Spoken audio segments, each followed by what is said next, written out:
conversation that I believe is very timely and one that a lot of people in the Democratic Party and elsewhere are thinking about.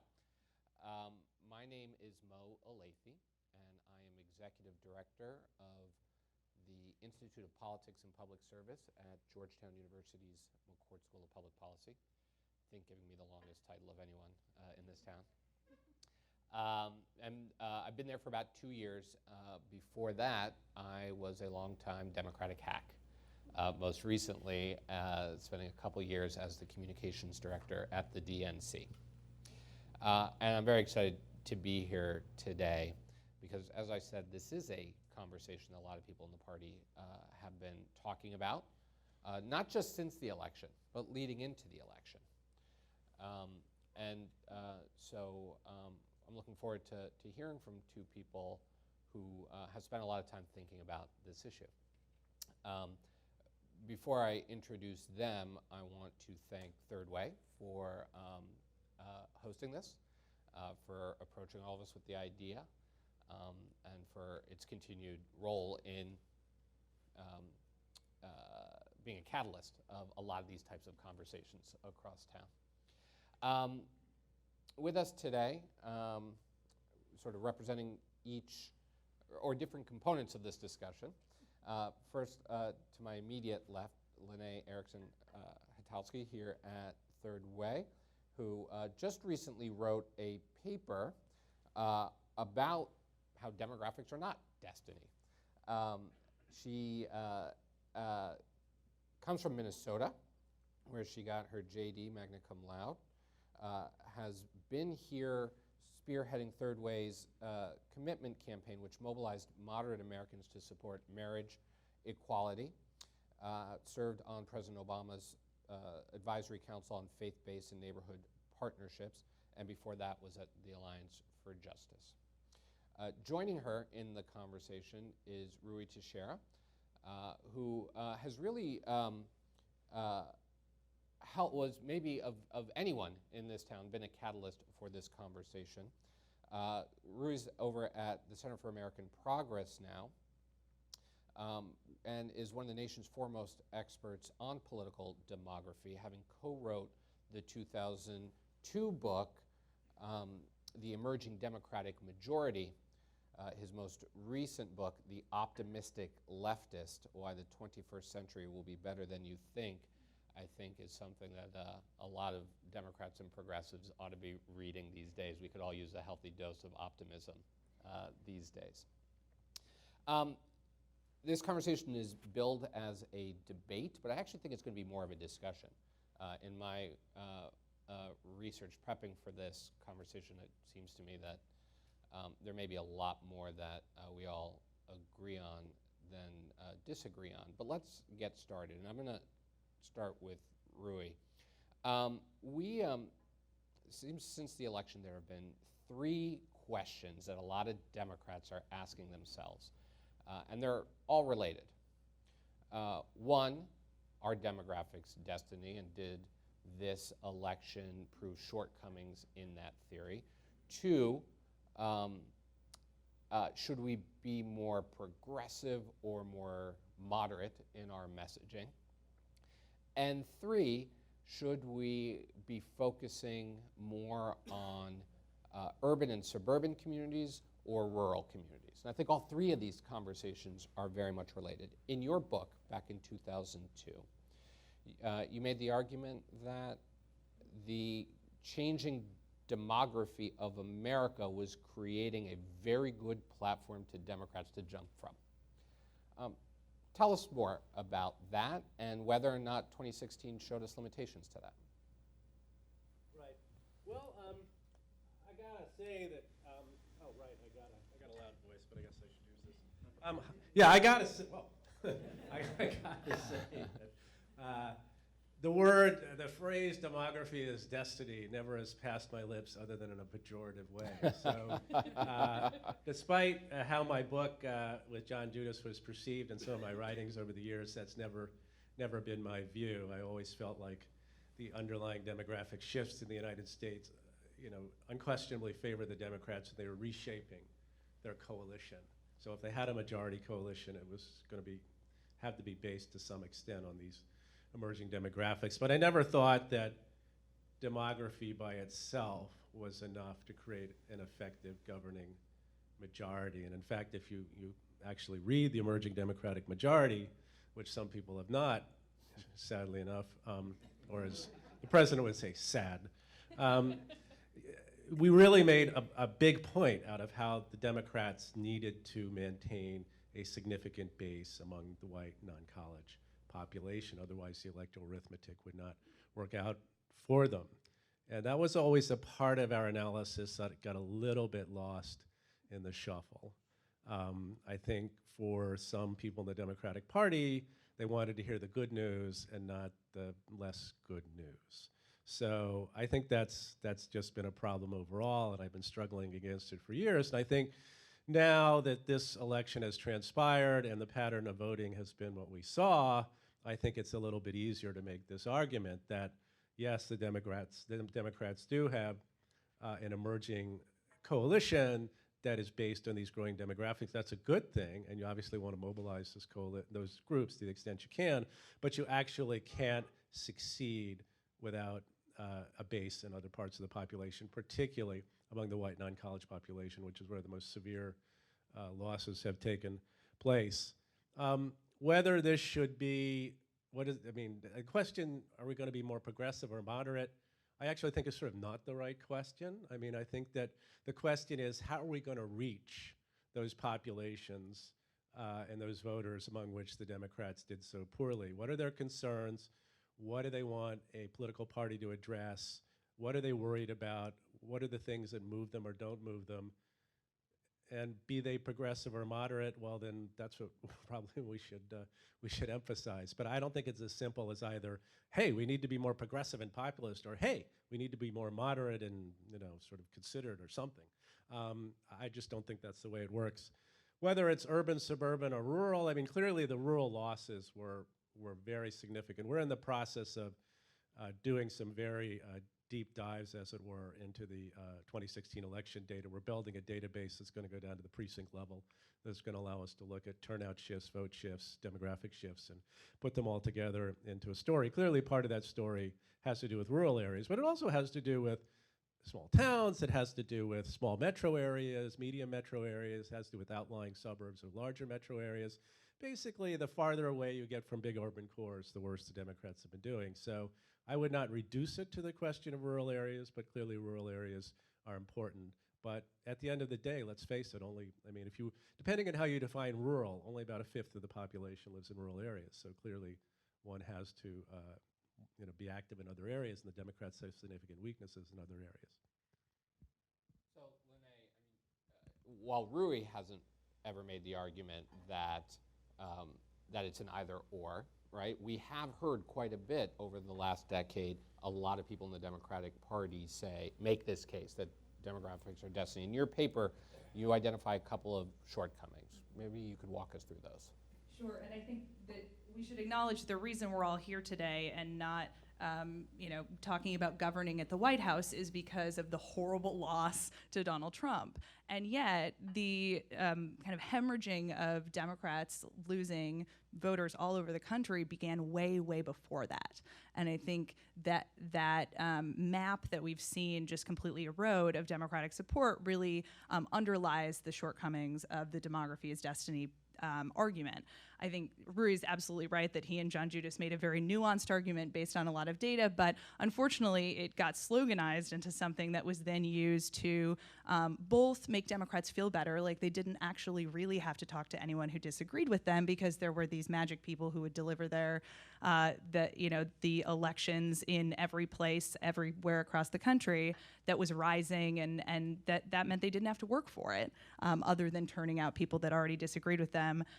But it also made people really only focus on the top of the ticket. And I think it continues to be a huge problem in the progressive community. Obviously, we're seeing some folks focus at least one notch below the top of the ticket, but still not a lot of discussion about the fact that Democrats have lost 1,000 state legislative seats since 2009. We controlled 2/3 of the state legislatures in 2009, and now we control 1/3.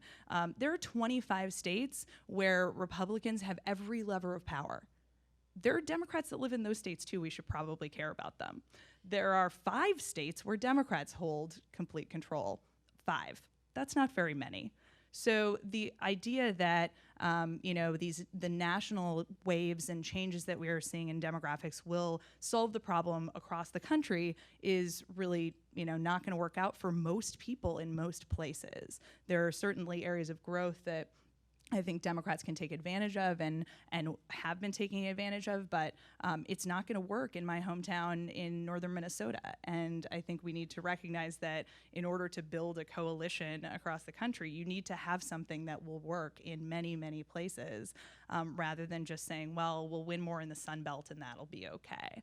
And the other kind of component that people really clung to from the sloganized version of demographics is destiny is this idea that voters are somehow demographic robots who just vote according to whatever the crosstab is of their census category. And we just saw that wasn't true. Every time we assume that we know a voter is our voter, that's our person because of the color of their skin or because of their age, they surprise us. They surprised us again.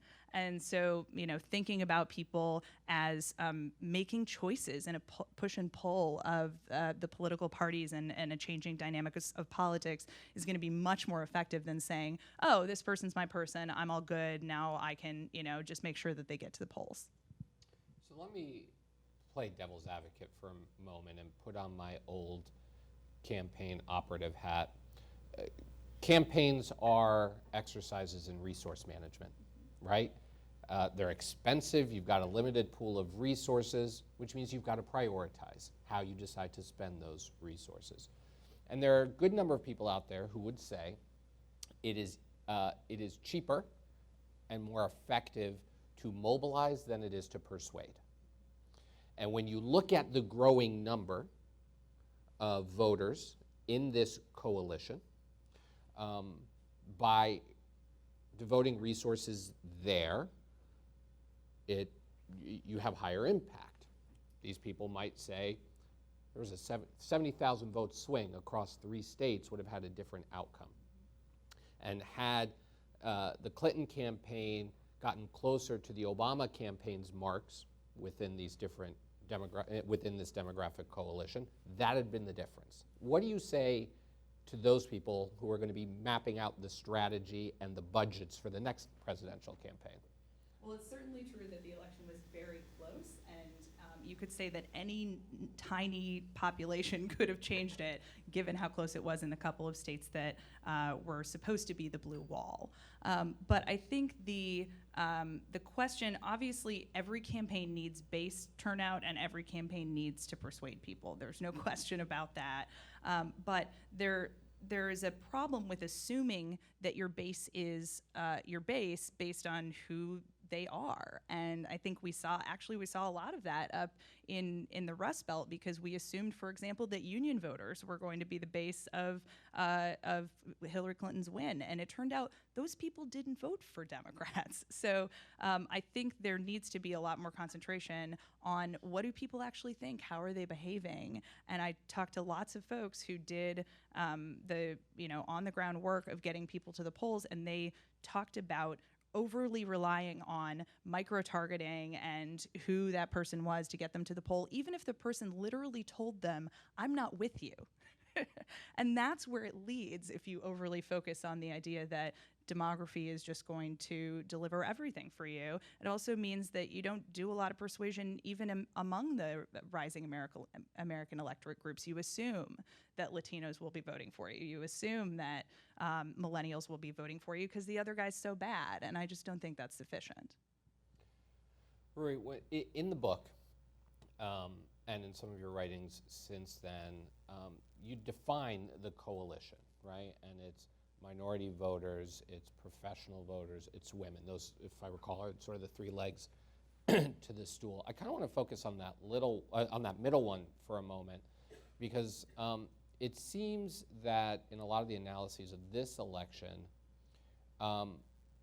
the sort of the defining schism was between educated and less educated. That the more educated you were, you tended to vote Democratic, and the less educated you were, you tended to vote for Trump. That's something you identified. You talked about in terms of professional versus non-professional, I think, in the book. But I'd love to hear a little bit more about that, because I'm not sure how much attention that's really gotten since the election. Right. No, it's very. There we go. It's very clear that if you look at the data from the last, many election cycles, you see that the education divide, particularly among white voters, has just dramatically widened. In this election, it was huge. I mean, it was just really big. The Democrats actually did quite well among white college-educated voters. In fact, I think even though the exit polls showed the Democrats losing this group by 3 points, which was still a significant shift relative to 2012, I think a better and more detailed read of the data using the various sources that are now available to us suggests the Democrats actually carried white college-educated voters. But they did not even come close to doing okay with white non-college-educated voters, which they lost, according to the exit polls, by 37 points. That could be somewhat of an exaggeration, but it's a huge slip from even the previous election, which already was bad. So I think this chasm gets at a little bit what the problem is, that if the Democrats, it's a case, and it's well documented in my work and that of others, that the white non-college population in this country is declining rapidly. It declines by about, in terms of eligible voters, about 3 percentage points every years, every presidential cycle. That's a big decline. It's sharp. I mean, they've gone, if you go back to the 80s, they've gone down by 25 points or something. So this is a big change. Now, the problem is they're still a really big group, even though they've gone down so much. I mean, back in 1980, they were like 70% of eligible voters. They're not close to that anymore, but they're still, in the low 40s maybe. So that's a lot of people, and they're disproportionately concentrated in areas where they can really hurt the Democrats, as we've seen, and disproportionately concentrated not only by state, but also by region of a state, because, and this gets at the whole issue of the structural obstacles the Democrats have, in the sense that their majority, such as it is, their new coalition is inefficiently distributed for the purposes of political gains. Particularly when you get below the state level, you look at state legislative seats, you look at House seats, and so on. The way our system works, and it's been gerrymandered to the point where it's a little bit worse than it should be, but fundamentally it's all about population concentration patterns and the way these districts are drawn geographically. So these are all problems that are very much walk into this underlying difficulty with white non-college voters. And part of the problem with doing so well among white college-educated voters, I mean, that is a good thing for the future, because those voters are going to continue to go up. The country's going to continue to get more educated. But to some extent, you absorb the perspective of these voters within the party itself. And to my mind, the big problem with the way a lot of people in the Democratic Party have looked at white non-college voters is not so much that they dismissed the idea of persuading them and overemphasized what could be obtained simply by mobilizing your base, but it became way too easy to ignore these voters because they were viewed by educated professional type voters as being beyond the pale, as being racist, as being completely part of the old America, anti-immigrant. Why would we even bother to talk to these voters was a significant attitude among certain sectors of the party, and I always thought that was really a bad idea. People are very complicated. They may have reasons and they may have views that you find you dislike, but they also have probably other views you like, and they're very complicated people. And in a broad sense, if you look at how American public opinion and how voters have evolved in the last several decades, there are people who are racially biased out there still, but there's far fewer of them than there used to be. The nature of the country is it's changing in a direction that's making it more tolerant, more diverse, more cosmopolitan. Now, some of the people who've been left behind by these changes are not yet there, but that doesn't mean that they can be typecast. that they can be shoved to the side, and believe me, they know it when they're being shoved to the side. So to my mind, this was the big mistake. Not so much that nobody believed in the idea of persuasion, because I think any political campaign and any politician believes you should try to persuade people who are persuadable, who have some sort of swing component. The problem is they stopped thinking of these voters as even being reachable, and I think that was a big mistake, and I think the party and people in and around the party are starting to correct that, because, you know, it's like getting hit on the side of the head with a 2x4. You know, it's got their attention now, and they realize maybe some things need to change. Well, and let me just echo something that Rui said about the inefficient distribution. When you look at the House swing districts, for example, the House swing districts are about 70% white, and they are about 20 points less college educated than the national average. You also look at the blue districts and the people that are currently in Congress and where they come from for Democrats, and they represent districts that are 45% white and more college educated. And so there's a distance between the people that are currently represented by Democrats in Congress and the folks that they need to win in order to actually build a coalition that's going to stick. And I think that is going to be a continued source of problems within the caucus, that there's a lot of folks who say, well, in my district this works, but they don't realize that the places you need to win are actually very, very different than most of the places that we have now. I think, there's Jason Kander wrote a great piece, which is, I think, probably my favorite piece that I read post-election, about, how he had to run in Missouri, a state that obviously is very difficult for Democrats to hold. And one of the things he said was, Republicans treat elections like a closing argument to a jury, and they make the argument to the entire jury. They say, this is where I'm going to take the country, come with me. Democrats have started to make an argument to each individual juror. They will go to the first juror and say, juror number 1, I have a thing for you. You're Latino, I have immigration. Juror number 2, you're millennial, free college. Juror number 3, you're not my people. Can you go get a coffee? Juror number 4. And to Rui's point, that message was received. The you're not my people, we don't need you, was a message we clearly sent, and boy, did it carry. Republicans do that too, though, right? On the flip side. I mean, I'm less concerned about them, generally. But they're able to still pull together enough, right? I mean, Donald Trump won slightly more Latino votes than Mitt Romney did, despite running this campaign that focused on a wall and anti-immigration. And so, look, I agree with everything you both are saying, and there is no magic bullet. But what are we doing wrong with this coalition? That I guess part of it is the question: was it an Obama coalition or was it a Democratic coalition? Right? How is it that the most anti-immigrant, anti-minority president in modern times could actually match or exceed some of the those of his predecessors in the Republican Party? Yeah.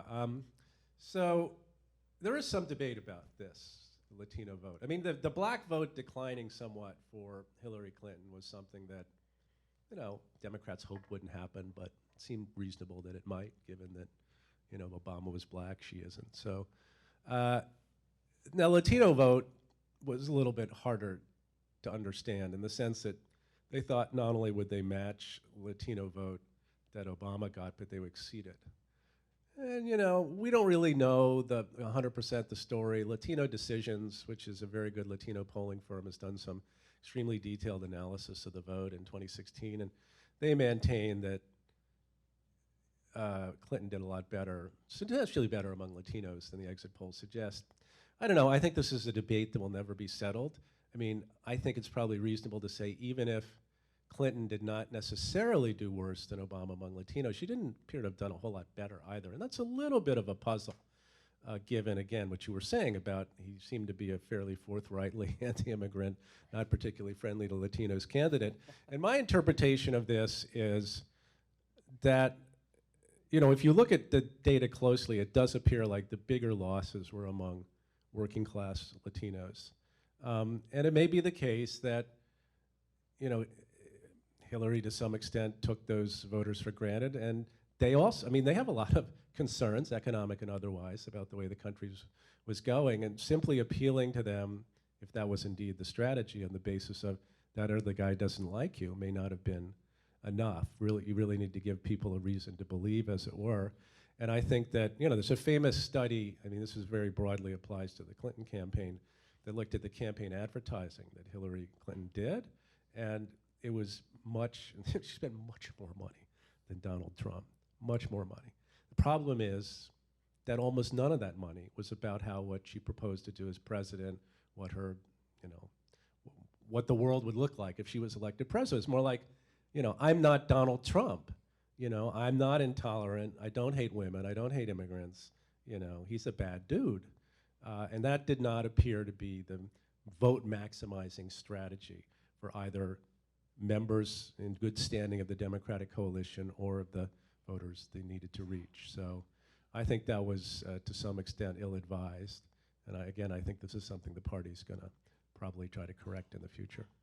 And if you think about the comparison to Republicans, I think we have to realize that Republicans have always had a more ideological, consistent base. Their base is bigger, and it's more conservative than ours is liberal. It's true in every single state. If you look at the bluest states, you still see conservatives outnumber liberals, usually 2-1, even in the states that we assume are very, very liberal, and not to mention the ones we need to win. So the idea that we can do what they've done is kind of starting from a place of Democrats having to assemble more ideologically different people than they ever did. And so that's why Democrats have been the Big Tent party. They had to be the Big Tent party because our voters are equally divided between self-described moderates and self-described liberals, even for the folks that have voted for Democrats for president over a long period of time.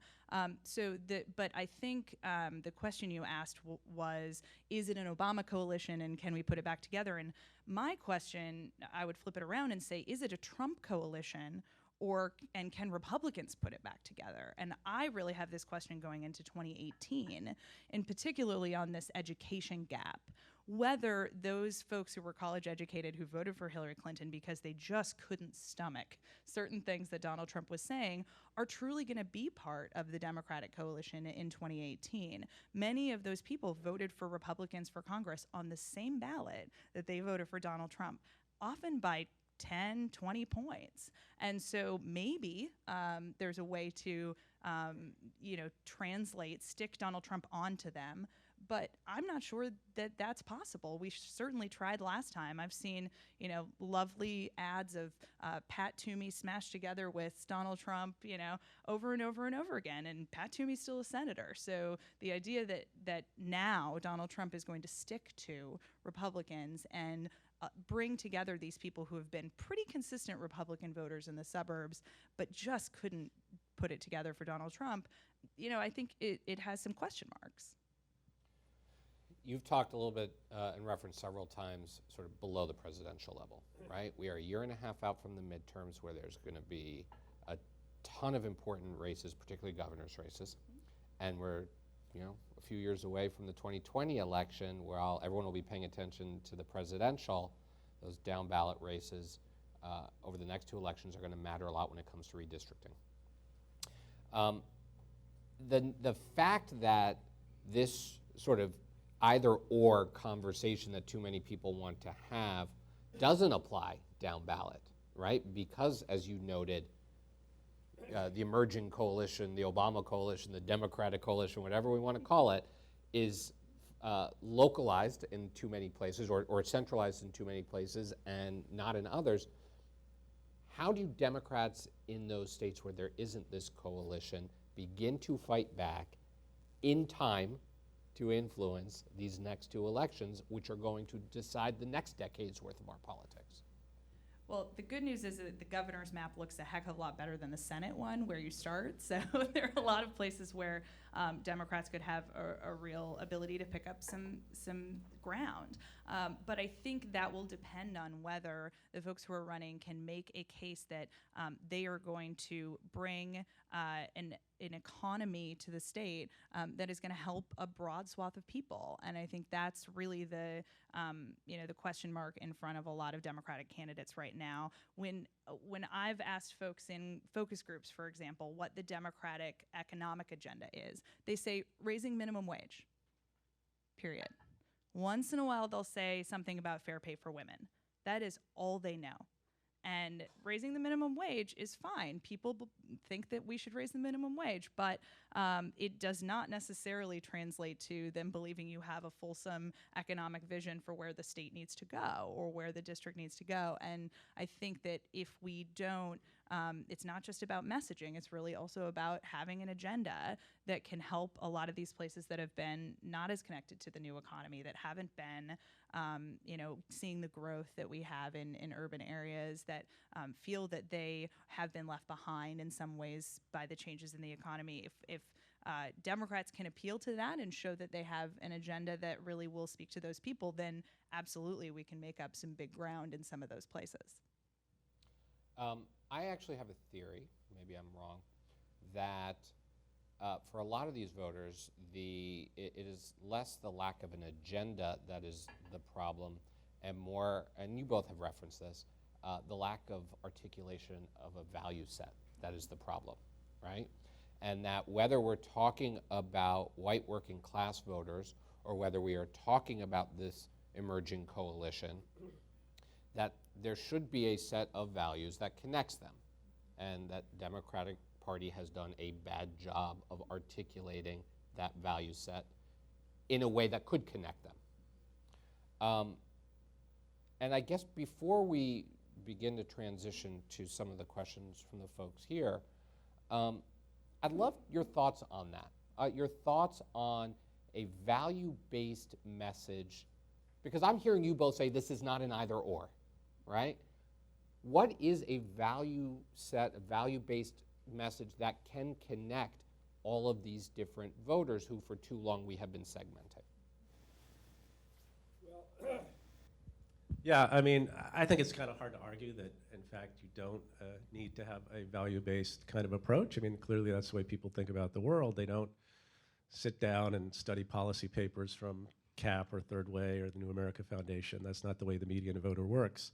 So yeah, you have to frame your ideas in a way that resonates with the way people look at the world. As the great Italian Marxist Antonio Gramsci said, every man is a philosopher. So everybody has their philosophy. Everyone has their world outlook. You have to connect to that world outlook. You have to connect to the way they think about the world, what they think is fair, what they think is right, what they think resonates with the way they try to approach the world. Because most people think of themselves as, well, good people. So you have to be able to speak to them in a way that they hear it. So I think that's it's hard to argue that that's not important. Now, what is the content of that? That's always beyond that. That's always a little bit hard to say. And it's always a little bit hard to say. There's no magic bullet in terms of speaking in values-laden terms. I mean, there's a minor cottage industry in Democratic circles where people do focus groups and various exercise, and they come up with little maps, like stuff like that. And I think that's basically all pretty much a waste of time, because I think it's like looking for a magic bullet. Like if we just use this frame, then the voters will come running to us. I don't think that's right. I think you basically need to be connected to those communities. You have candidates who are connected to those communities. And above all, you have to take the voters seriously and respect them. I think that's the first step.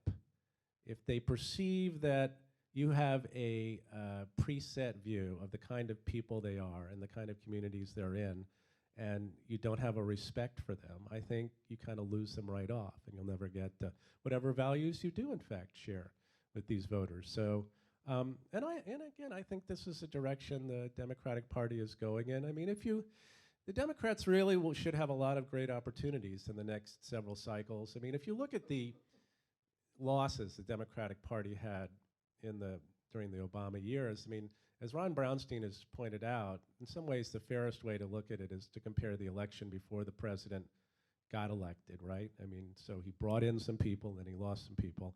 You go fast forward to 2016, it's not that much worse than some other people have done. George W. Bush did pretty terribly too. So, you know, the system is probably going to correct itself at this point. There's going to be massive possibilities for pushing back against the Republican Party. And I do think it's important to take advantage of the many ways in which people do not, in fact, like Donald Trump, and the way in which they will be more mobilized, and the way doubts about him may have crept into some of his constituents. I mean, I think it's clear from the studies that have been done so far that that could be a very significant advantage for the Democrats going into 2018 and 2020.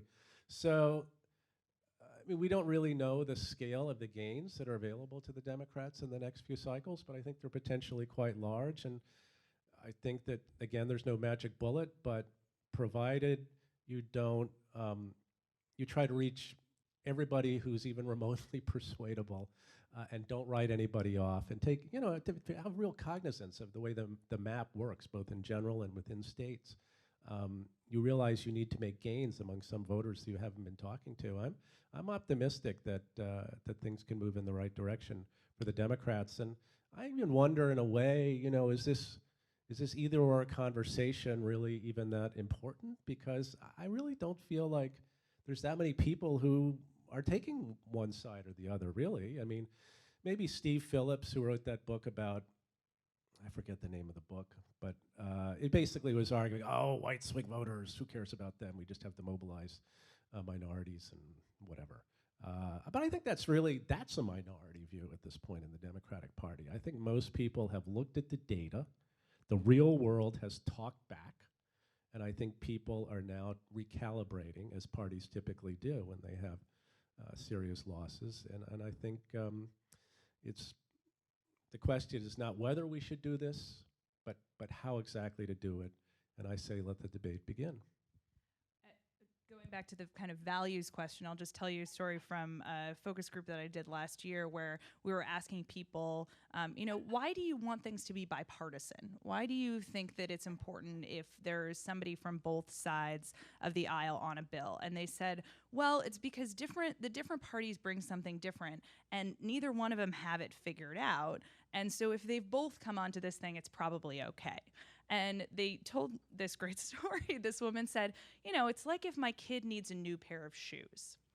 If I ask the Democrats, can I have a new pair of shoes? They'll say, that's awesome. Do you want 7 pairs of shoes? Should they be Nike pumps? Like, we really got to get the best shoes that have ever happened, the most expensive, top of the line shoes. And I think probably we need to get them 6 or 7 pairs. The Republicans will say, no shoes. You don't get any shoes. Wear plastic bags. And they're like, the kid needs a pair of Keds. Can we get to a pair of Keds? And that's why I like bipartisanship, because generally they will agree on a pair of Keds. So I think that goes to one of the kind of values things that Democrats need to start communicating, which is that we're not trying to buy a new pair of shoes for everybody in the country, or 7 or 8 of the most expensive kinds of shoes, and doubling down on free college for everyone and extra things is not the way to do that. If that's the problem with the Democratic brand, then things like free college actually make it worse.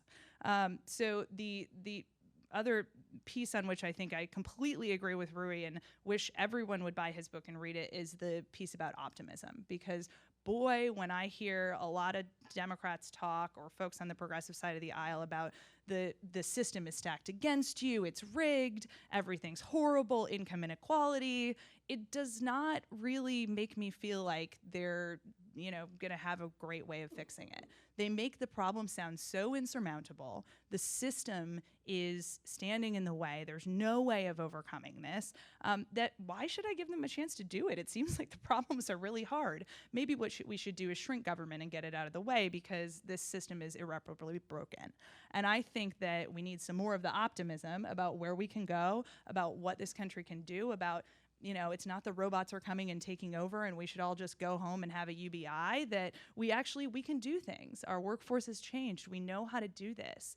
We're very resilient. And if I start hearing more people talk like that, I think that appeals to the working class Latino voters we're talking about. It appeals to the folks in the Rust Belt, and it has to have some policy pieces behind it, which I think we need to figure out. But that, to me, that optimistic economic vision seems like it's going to be much better than complaining for another 4 years about how the system is rigged.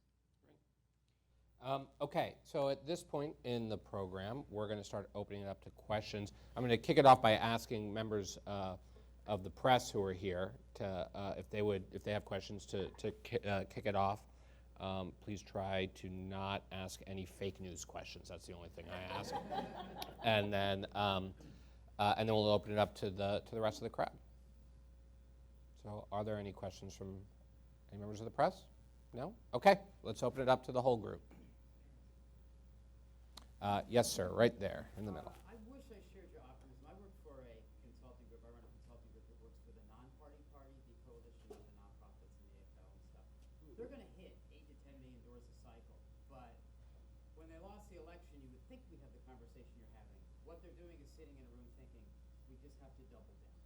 They want to do the same thing they did last year, and we probably spent $15, $20 million. We didn't spend $1 knocking on a working class white door, and they're not planning on doing it again. The other thing I think is a problem, and even with the Democratic Party, is we've stopped talking to people between elections. One of the problems in the coalition with the AFL and the nonprofits is the tool we use to get a Minnesota national voter file. We give them that voter file hammer, and everything looks like a voter file nail. Instead of canvassing now to talk about climate change and why it matters, 95% of our contacts occur, literally 95% occur the 6 weeks before the election. We don't talk to people for 23 months, and then we all bombard the same 500 precincts. And I actually don't see that changing. I wish it were, but, and then you get on the party sometimes, it's like, there's a lot of blame game. When you go in rooms now, I like to ask people, what did your organization do wrong? And it's silent. They'll blame the Clinton campaign now because it doesn't exist anymore. But nobody's looking at, we mistargeted, we should have seen the early vote numbers because when they came out they were horrible, but we didn't change our strategy. The party didn't change the strategy. We just kept knocking on those doors hoping they would turn out. So what do you, I mean, it's an observation more than a question, but I don't see the change, and part of the problem is the political people aren't in this room. There's a disconnect between, you guys think of it a little bit more academically because you have donors breathing down your ear and knocking doors, but what do we do to change that disconnect so there's more political people sitting there? Well, I think this is a converse, sort of a change that will not occur, is not occurring overnight, but I think nevertheless the direction of change is fairly clear. I mean, particularly if you're talking about advocacy groups,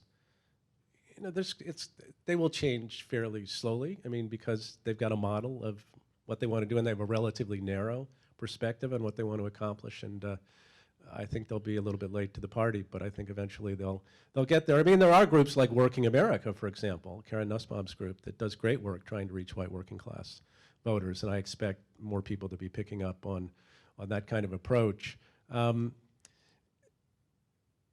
just think the essence of I think there's not a lot of credibility anymore behind the idea you should simply mobilize people and that's it. But there's a whole, in a way, kind of infrastructure behind it that will be slow to move, and there are people with vested interests. I mean, if you think carefully, just intellectually, about what does micro-targeting actually accomplish, and you look at what the people actually do, I mean, essentially they're trying to take every voter in the United States and classify them by, turnout scores and persuadability scores, and inevitably they seem to wind up trying to get those people out of, potentially high turnout scores and already very likely to support you.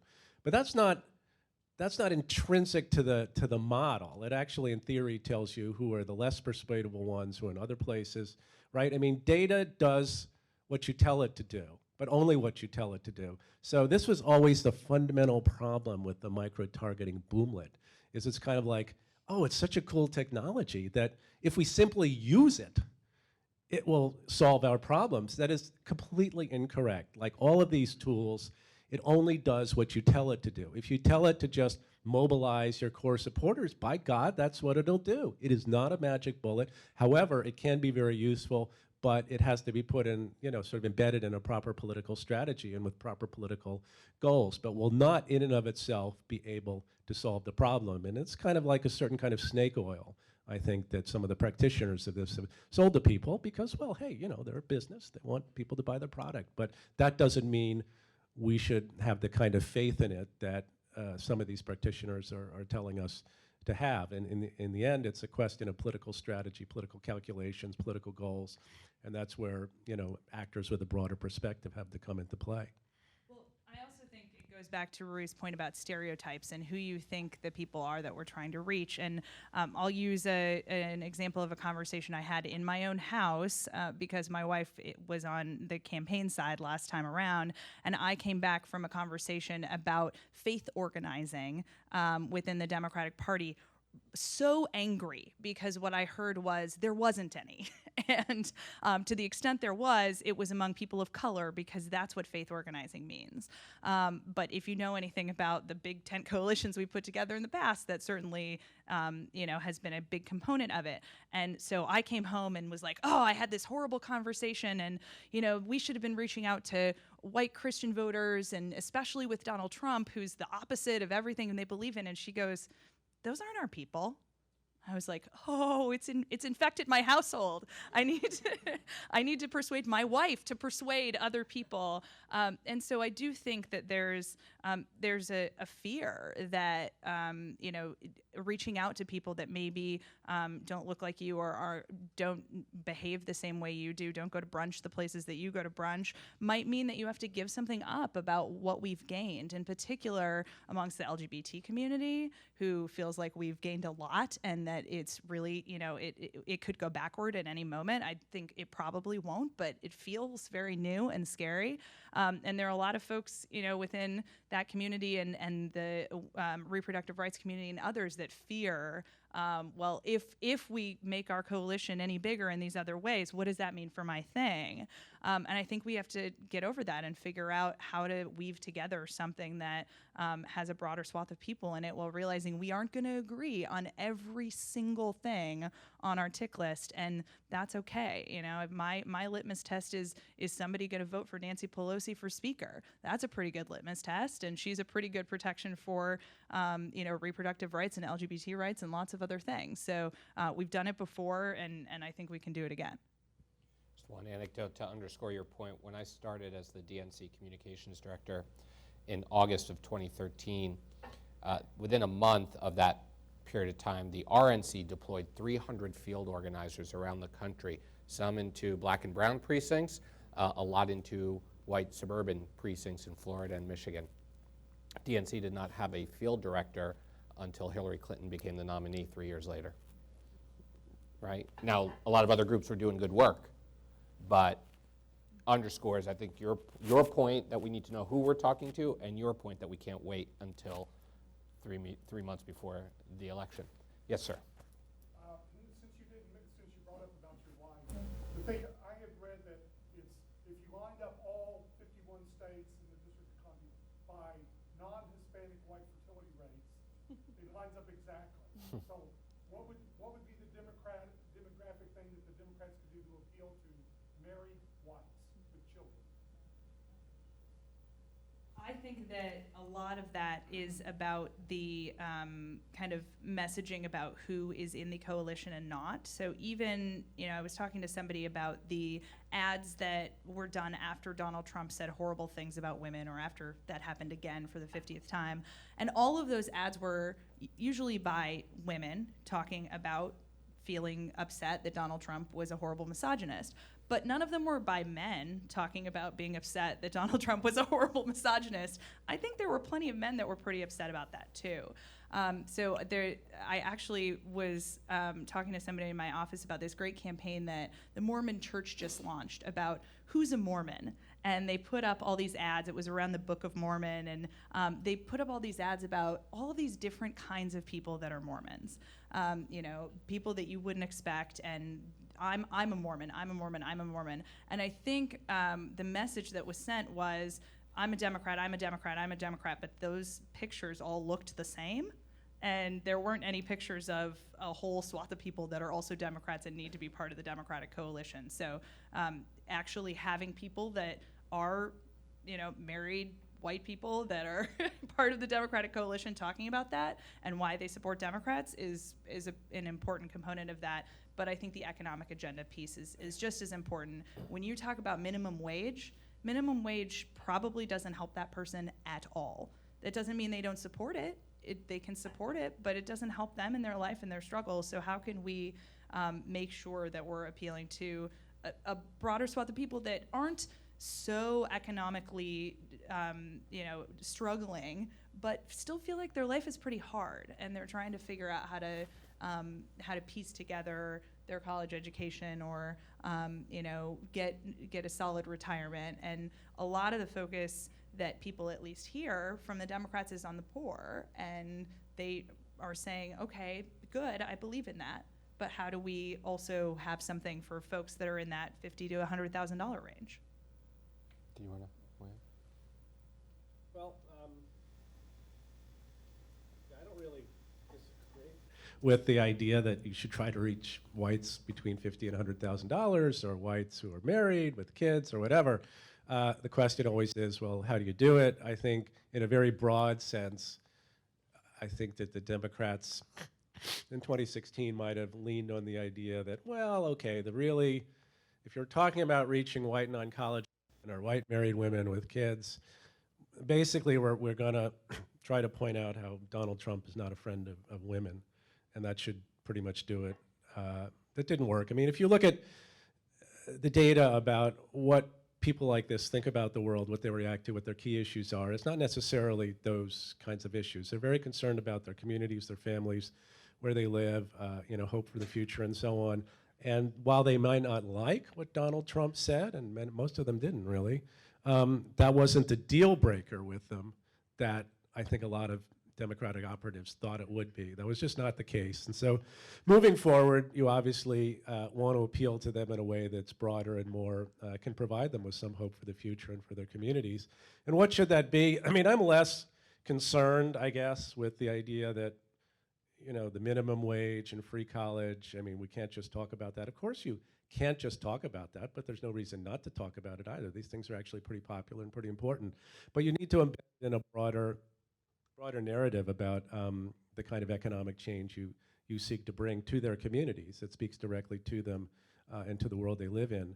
So again, I think that's where the rubber meets the road. That's where some thinking needs to take place. And I guess I worry a little bit that sometimes these conversations tend to get into a little bit too much back and forth about, well, should we talk about the minimum wage or not? Should we talk about free college or not? Is that really the right? I mean, I think actually all of that is pretty unimportant. I don't think that there are too many people out there, I mean, back to the shoe metaphor, who were worried that Democrats were trying to give them too many shoes. I think they didn't really understand what the Democrats proposed to give them at all, and whether if they promised something, they could actually come up with it.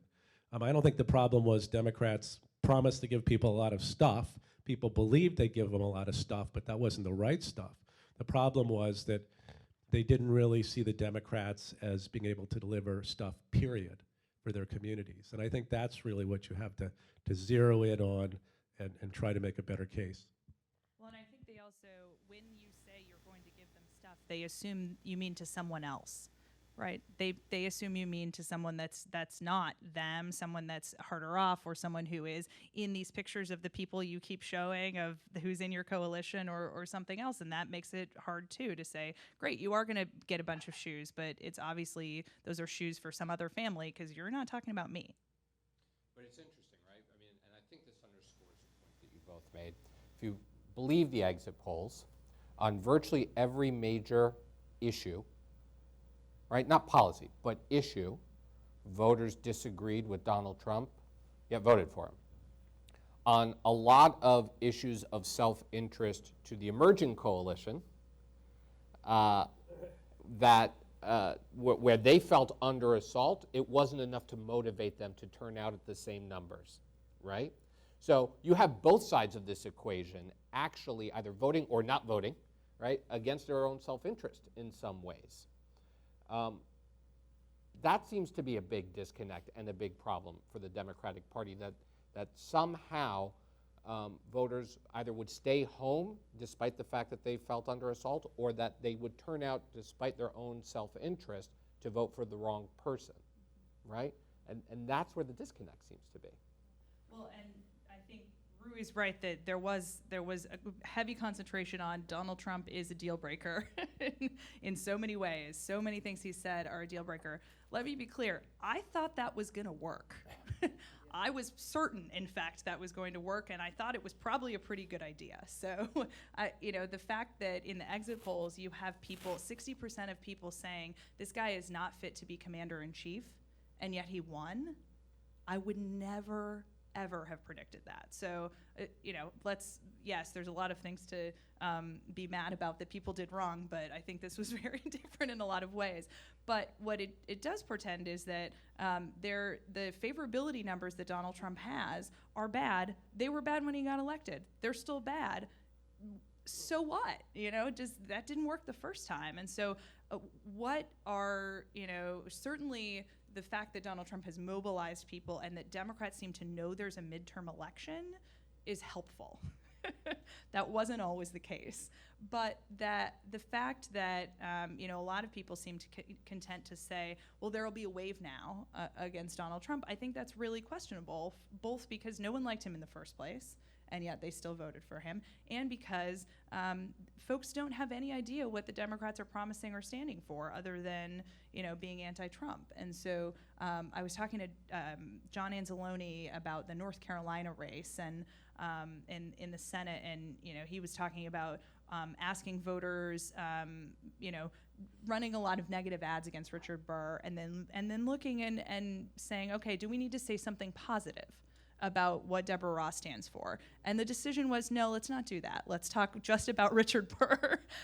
And he said, well, maybe actually in order to think that a Democrat is an option in some of these places, you have to actually say something that distinguishes them in some way from what the stereotype is of the Democrat. And then you can, kick the heck out of Richard Burr. But that both of those need to be components. Yes, sir. So, given what you just said about you were surprised, so how big a part was a chain election, the 2016 really chain election in that respect? I mean, I think absolutely, there's no question it was a change election. It's always hard for a Democrat to win, or anyone to win a third term of the White House. And I think that we underestimated how much of a change election it was going to be. For me, that's a lot of what seemed to have animated, say, millennials' interest in Bernie Sanders. That they, for a lot of my millennial cohort, they don't remember anything except for Obama. It was like, oh, well, Obama's just the regular stuff. Like, he's just doing the regular stuff. That's great. But, now we need the next thing. And they were, ready to go to the next thing. And then Hillary Clinton seemed kind of like the regular stuff. So I think, there was a component of that was very difficult.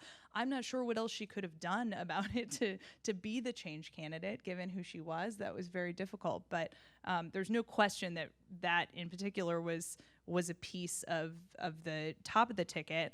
But, Republicans already held majorities in Congress, so that wasn't a change. So people still voted for Republicans, below the ticket as well. And we have to recognize there was something more than just change election going on. If Republicans were holding Congress, they continue to hold Congress now, and voters chose that.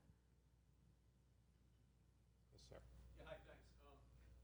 As the three of you, and I imagine almost everybody else in the room, are excruciatingly aware, Hillary Clinton won the national popular vote.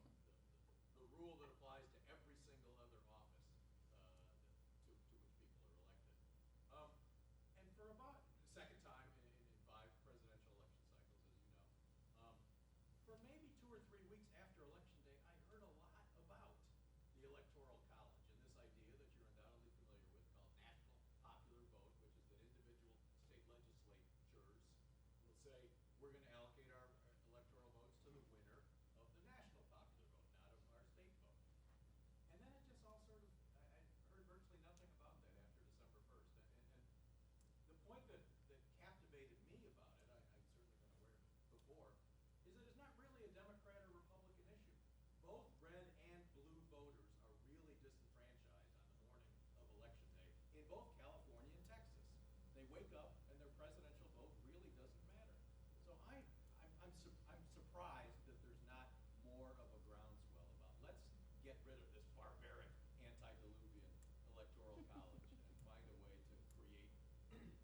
same rule that applies in every other election. The person with the most votes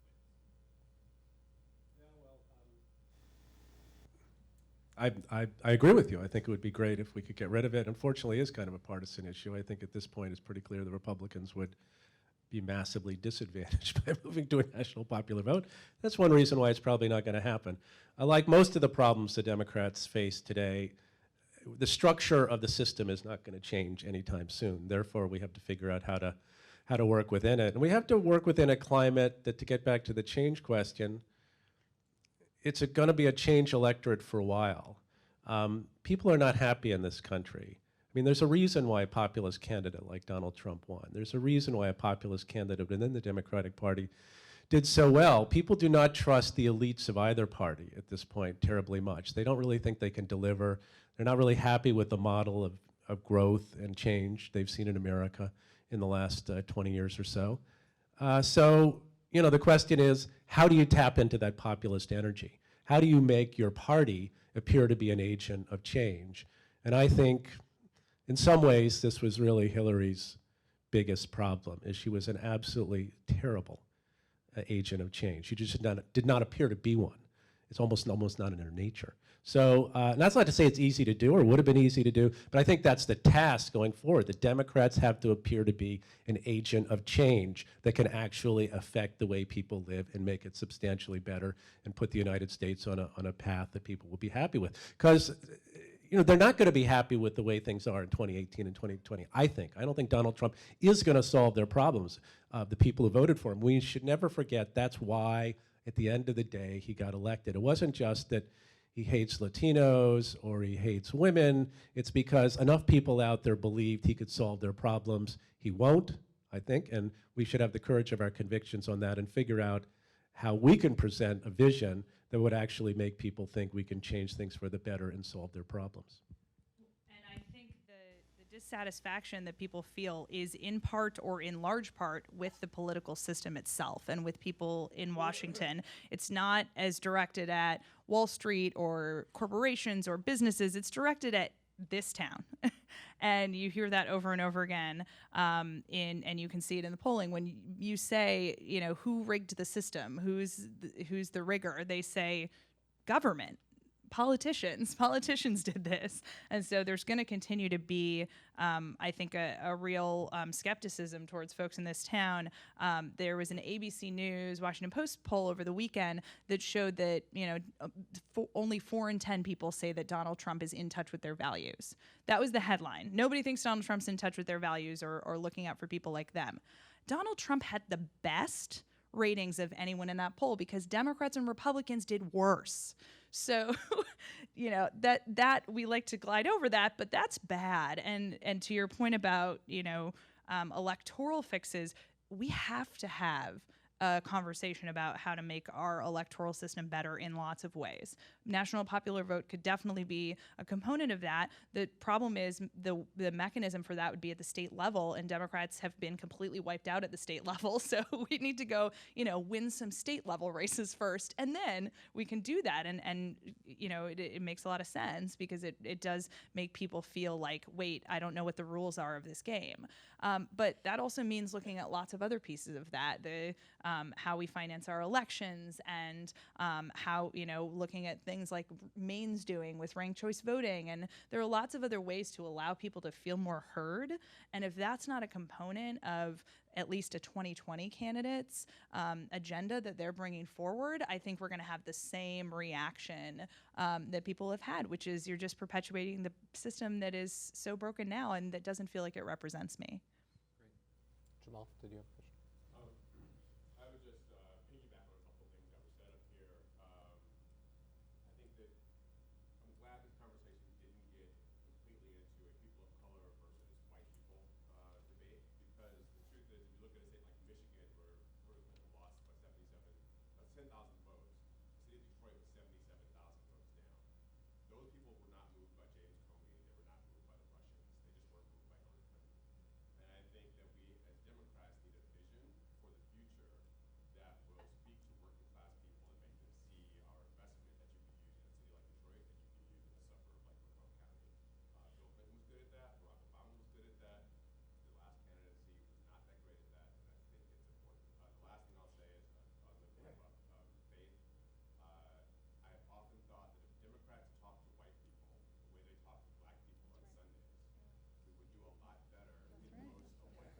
We talk about values when we go into black churches, and we talk about our ideas about why we're Democrats and what we want to accomplish for the world. And I think those are the kinds of things people are looking for from us, a values-based argument for our vision for taking the country forward. Well, and some of the most powerful speakers at the Democratic Convention were people of faith of color. And yet that's always kind of a last minute thing or isolated just to, okay, let's do get out the vote within the African American churches. I deeply agree with that. And I think we need to not be afraid of talking about those values writ large and not be afraid of what it's going to activate amongst people. Some of the most virulently progressive people I know are that way because of their faith. And the sad thing is that a lot of millennials, people my age, feel that faith connotes something different, and that is a lot of hatred towards certain people that are within their community, or old institutionalism that isn't going to look at the world the way they do. And we have to fix that problem and find people that can talk in those ways. And Tim Kaine and Hillary Clinton actually could. They did in certain places, but that wasn't the main message we were talking about because of perhaps, my wife's reaction. Those aren't our people. Other questions? Anyone from this side of the room? Mo, you mentioned the values, and Jamal just brought it up too. And during the discussion on stage, you said something that triggered something you talked about respect, and I really feel that for the Democrats, that value might be respect, and that the way you actually reach voters in these places where we lost voters is showing them respect, and I think the way you show them respect is you actually listen to them. And the way Democrats, I believe at this point, think that they listen to voters is by taking a poll. And that's actually not how you listen to voters. So that's more of a comment than a question, but that's my comment and observation from what I just heard on stage. I think that part of making sure that people feel listened to is making sure that we aren't sending a message we think that they're essentially Steve Bannon, right? That you need to distinguish between the actual Steve Bannon and people who voted for Donald Trump. They're not the same thing. There are some people who voted for Trump because they're white supremacists. Absolutely. That is a different group of people than we're talking to. I am not saying we should go and try to persuade white supremacists. Take them off the table. But it actually, to me, reminds me a lot of the work we did on marriage equality, which was to say, okay, there are a lot of people that do not support marriage for gay couples. We can't say it's because you're a homophobe, because it's really not going to make them continue to listen. So how do we actually say, okay, Tony Perkins is one thing, let's put him over here, and we can call him a homophobe because he is. And then there's other people, and they are not all Tony Perkins. And I think that's the same kind of thing that the progressive movement needs to do at this point. Because, of course, it doesn't mean you're not going to call out horrible, racist, anti-immigrant things that people are saying, but don't then attribute that to every single person who voted for Donald Trump. I think there is very much a belief in a lot of these communities that our party is elitist because we act that way, right? And look down at communities that are not like us. And I think that's something we all could stand to do a little bit better job of trying to fix. Other questions? Yes, sir. I want to touch on something that you brought up actually about faith. I'm just coming up with the special election that came before that, and I think we did everything right. We beat the previous candidate's margin by 20 some odd points. But we lost because we bled out the rural counties. Sedgwick County, where Wichita was located, we won the early vote, 61-39. We had a great election protection program. We had an amazing election day turnout. But as soon as those rural counties started to come in, we moved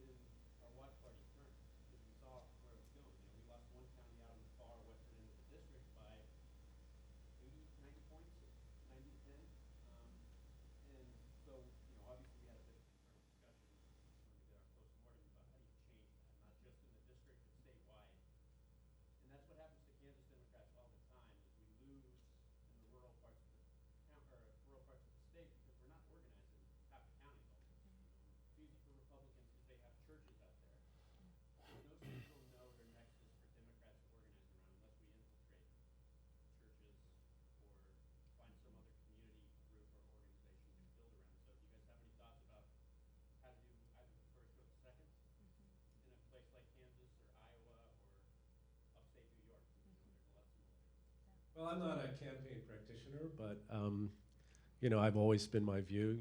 The Democrats need a 3,143 county strategy, and they don't have one at this point. Now, what are the mechanics of how you would do that in rural counties in Kansas? I have no idea, but I do know this, that you won't be able to have an organization of any kind in those counties until you actually put some effort into it and some resources. And I think the problem is, or at least the sort of fundamental problem is, there hasn't been any effort, you know, devoted to trying to build up any kind of organization and any kind of base in a lot of the communities in this country, a lot of counties in this country, and I think it's gotta change. And I think, you know, probably it will change, but it's gonna take some time. I mean, one thing that strikes me about this conversation is there's really not a lot of, you know, fundamental disagreement here. I mean, if you go back to the DLC, New Democrat, progressive populist wars of the 90s, I mean, this is a very different conversation here. I mean, there's much less emphasis on trying to draw some bright lines between, as Al Fromm used to put it, those who are on the bus and those who are off the bus. I mean, the Democratic Party is pretty unified, and that's actually a good thing. The Republicans are not very unified. They're like cutting each other up with knives, and they'll continue to do so because their coalition is fundamentally so unstable between the libertarians and the elites in Washington and the white working class voters who actually put them in office, who want their lives improved but don't necessarily want the government to be, you know, cut to shreds and lose their, you know, Obamacare or whatever. I mean, it's kind of a mess for them.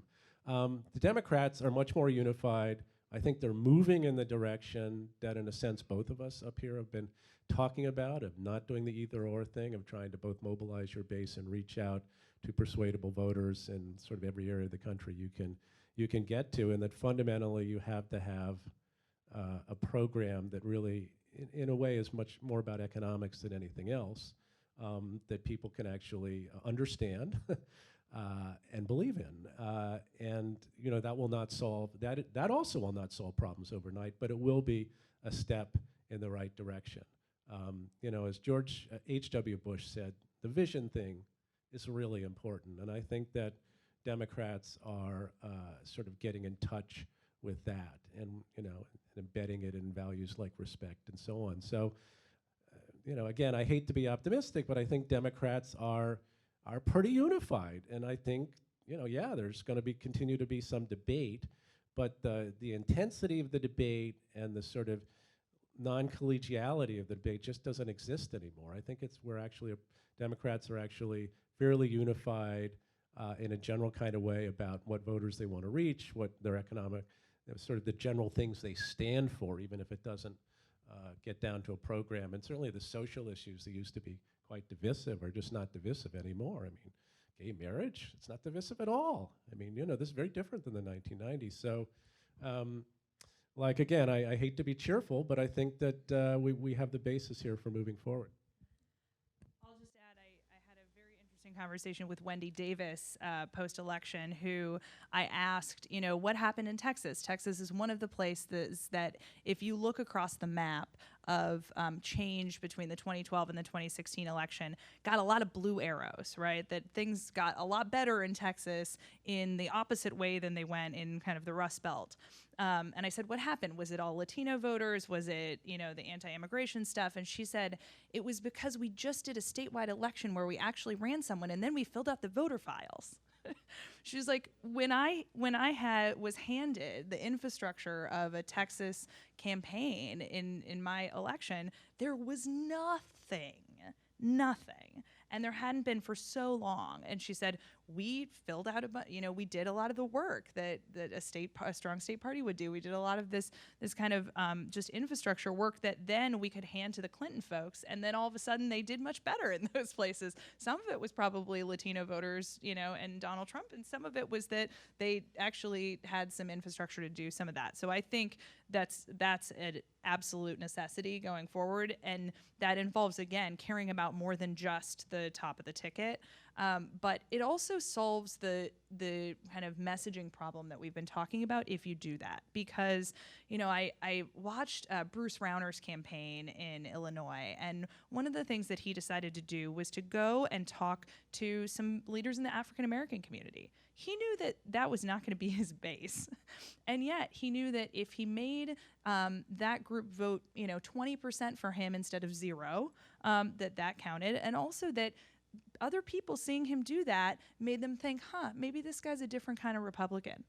And that sent a message in a broader way. And I think that's what Democrats gain from actually trying in some places that we decide aren't in our base or aren't in the cities and the coasts, is we actually send a message to people that we care about you in those places too, which resonates much more broadly than just the actual infrastructure that we're doing on the ground. Yeah, I mean, it has to do, and there's just fundamental electoral arithmetic here. I mean, you don't have to believe, like take rural areas of a typical state.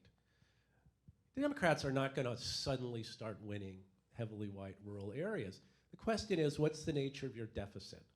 Is your deficit 90-10, or is it 75-25 or 65? These makes a lot of difference. So if you put forward the effort, you might be able to make significant progress in compressing or narrowing your deficit, and then the electoral arithmetic starts looking a lot better for you, because if you can clean up in the areas where you do have some strength, then you got a winning combination. But you've got to do both. You've got to narrow the deficit where you're not strong, and you've got to maximize your advantage where you are strong. I mean, it's just arithmetic 101, and I think, again, this election is a bit of a wake-up call on always paying attention to your arithmetic. I remember talking to an RNC official in 2015 who said, we don't need to start winning the black community, we just need to suck a little bit less. Okay, time for one last question. Anyone on this side of the room? Am I coming over here a lot? Okay, yes, sir. Last question. We've been talking so far about just the Democratic Party or the Republican Party, and you've been saying that the Democrats are pretty unified. I would say that's true of elected Democrats, but large numbers of voters describe themselves as independents. In the last election, the Republican candidate was barely a Republican, as they're now discovering. And in the Democratic primary, one of the leading candidates wasn't even a member of the Democratic Party. Just in the French presidential election, we're seeing that the two leading candidates are not members of the traditional parties. So my question is, how confident are you that the Democratic Party or the Republican Party are going to remain as dominant as they appear now? I'd point out that in Britain, we used to have a Conservative Party and a Labour Party until the '92 election, when the Liberal Democrats became very popular. They got 18% of the vote, but because of the first past the post system, they only got 5% of the seats in Parliament. We have the same system here. If a really powerful third-party candidate like Macron suddenly appeared, what would the outcome be? Yeah, I think things are quite a bit more difficult here in the United States than even in Britain, despite some similarities in the electoral system, for a third party actually gaining strength. So I do not see that happening very soon, if at all. The best thing for insurgent movements to do in the United States is to take over one of the two major parties. Right. And didn't that just happen? Yes, it did. I mean, Trump was by no means a conventional Republican, yet he took over the Republican presidential nomination. Now he's president of these United States, and him and the kind of people he represents now have a significant amount of political power. I think that's going to be more the model moving forward than trying to actually create a new party out of whole cloth. I mean, as for the Bernie Sanders thing, I mean, again, I think that the interesting thing about, I mean, there's been quite a lot of studies of this. You look at the views of Sanders voters, Sanders supporters, and Clinton voters, they're very, very close. I mean, what really differentiates Sanders voters from Clinton voters was not anything really about policy. It was more about, how fucked up they thought the system was. I mean, the Sanders voters were more likely to say, the rich control everything, and Clinton voters somewhat less, or the system needs to be destroyed. Or so, but in terms of what they actually favor in terms of policy, they're this close. I mean, they're really close. Where there's disunity is within the Republican Party. If you look at what Trump supporters thought, what Kasich supporters thought, what Rubio supporters thought, what Cruz supporters, there's a lot of really important differences there that you do not see in the Democratic Party. So, you know, one might read off of that, you know, the party that is going to be susceptible to populist surges in various different directions and continued infighting will be the Republican Party, not the Democratic Party. Not that there won't be debate in the Democratic Party and sort of just how, you know, resolute should you be about your positions, and how populist a position should you strike. But in terms of what you actually stand for, you know, I don't see the basis there for the Democratic Party. Again, Democrats are really pretty unified, and you know, you take it on down the line, policy A through Z. It's pretty similar. I totally agree that the structural difficulties make it very, very difficult for a third party. I do think that a lot of people thought about Donald Trump as our first independent president, because they do not think that he is bought and sold by the GOP, that he really has much concern at all for what the GOP thinks of him, and I think they might be right. They definitely think he's his own thing and he only answers to himself, and so that does show, you know, you can take over a party, but it also shows there's a level of anti-establishment out there that can be captured even if you're using the traditional parties as your vehicle. And I think that means that Democrats need to look beyond the current 48 members of the Senate when we're looking for future party leaders. Like, I like a lot of the senators as much as the next guy, but we cannot think of the existing DC electeds in the Democratic Party as the entire pool of leadership and the entire pool of 2020 candidates even, because they come with a level of establishmentarianism that it makes it very difficult for people to pull the lever for them. So I've decided that my favorite new one to think about is Kerry Washington. She's very good at playing things on TV. She spoke at the convention. So if someone wants to help me start the Kerry Washington for President website, we can talk about this after. Heard it here first. Didn't realize this was going to turn into an organizing meeting. Lanae and Rui, thank you very much.